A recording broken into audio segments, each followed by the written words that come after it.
Propeller Specialist Jeff Merrill. I'd like to introduce you to my good friend, Douglas Cochrane. Jeff and I have teamed up to make a series of videos called The Physics of Docking. In our last two segments, we showed you how to dock on a side tie. In this segment, we'll use similar techniques to dock in a slip with the bow pointed in. You'll recall our discussion of the challenges of bringing a boat in parallel close to a dock. If you're too close, you can't maneuver. If you're too far off, it's challenging to move the boat sideways. The same is true when bringing a boat into a slip. You'd think that you could just drive straight in, but this can set you up for an embarrassing failure. It's best to come in at a bit of an angle, even if you can't achieve a full 30 degrees like we did with the side tie. So think about a slip as just another side tie, but with obstructions on the outside. I think the most common approach to a dock is coming bow in. It's easier, it's simpler, it's kind of like when you park your car in a parking lot, you mostly park bow in. But there are some options there and some things to think about. What are you thinking about when you're coming in for bow in? Well, first of all, the tendency is to try to come in parallel to the dock. And as we spoke earlier in one of our other segments, coming in parallel can leave you in a treacherous position, because if you're too close, you're banging the dock and it's hard to get off the dock. And if you're too far off, it's hard to get the boat to move sideways to get closer. So just like with a side tie, we want to come in at a bit of an angle, right, and then kick the stern over when where we use the forces of the boat to help position us properly for our entry. Yes.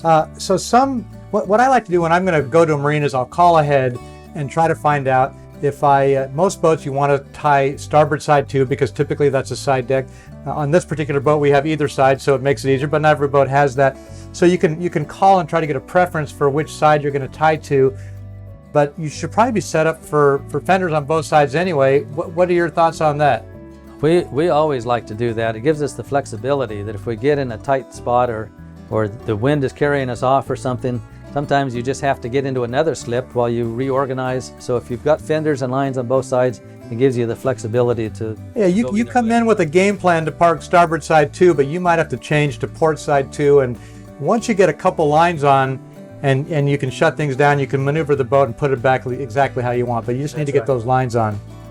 But the main thing I want to stress is when you're doing this, especially when you're learning how and learning your boat, do it slow and easy. There's no advantage to going fast unless there's heavy winds or something, and we're going to talk about adverse conditions later, but assuming you're in decent conditions, fast is dangerous, slow is easy. I've even heard it called a lot of times that slow is pro, and I think those are good words to remember when you're docking. That's right. Lot less chance of crunching. Well, the slower you hit something, the less damage you're going to cause. That's right. And there's two kinds of boaters: those who have hit other boats and those who lie. Yeah, those who haven't yet, right? Those who lie is better. Good. All right, thanks. I've said this before, but let me stress it again. Take things slow and easy. Unless there are adverse conditions like wind or current, there's no reason to hurry and lots of reasons to go slow. No one likes the sound of crunching fiberglass. If you find the boat isn't where you want it, stop, reevaluate, and maybe back away to try again. There's no harm in drifting for a minute to catch your breath and rethink your approach. We're going down the fairway, we're approaching a slip, we're going to go bow in, and we're going to turn to port. So one of the balancing acts is to keep your speed slow enough, but have enough momentum and way on so that you can rotate. We do have the wing engine on, which is what we use to power our thrusters, so they're there if we need them.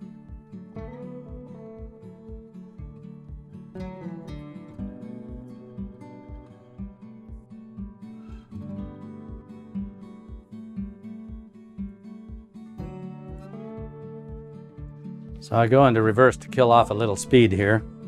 You'll notice I've got the joystick hard to port. It's not activated yet.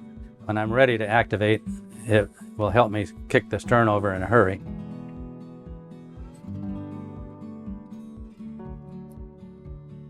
So we'll do that now. And we'll go into forward, and you'll see that we rotate around hard.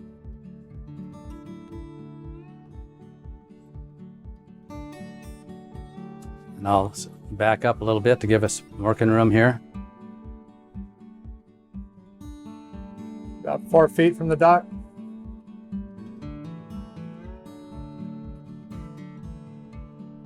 I'll go back into forward to rotate around some more.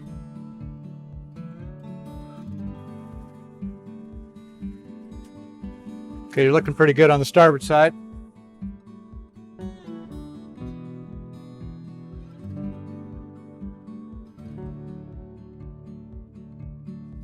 You have 3 feet on the port side. You're looking good. Straighten up my helm. About 1 foot on the port side.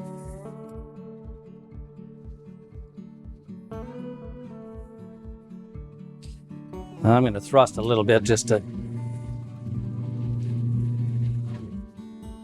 and we'll ease our way in.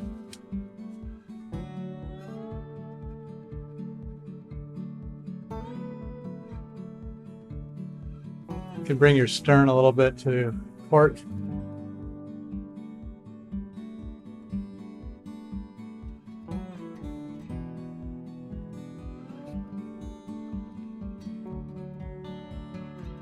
Ease our way in and we'll stop.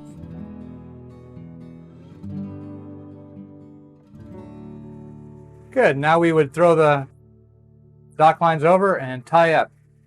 Nicely done, Douglas. A good rule on any boat is no jumping to the dock. Falling in the water between the boat and the dock is poor form. If you can't comfortably step ashore, wait until the helmsman gets the boat closer. We've both learned a lot of things the hard way and by mistake, and we've developed rules to prevent ourselves from repeating those same mistakes. But one thing that I think we'll both agree with is you never want to leave the helm when the boat's in gear. If you have to leave the helm station, put it in neutral. And I try to, when I'm docking, make sure that I keep my hand on the throttle. With a mechanical shift, it's pretty easy to tell, but with some of the electronic ones, you can bring it back and think you're in neutral and you're still in forward. So you got to make sure you double check you're in neutral before you leave the helm station. That's right. Otherwise, the boat can keep moving and you'll be embarrassed by the time you get back in place. Yeah. But just to review what we do, we come into our slip at an angle, and we can't always get a full 30 degrees or whatever is ideal because there might be a big boat next to us. Right. But we come in on some angle so that when we get to the dock, we're not up against it till we're ready to get up against it. Then we kick the stern over and stop the boat, and it basically is so simple anybody could do it. Good. Well, let's go do it. Okay.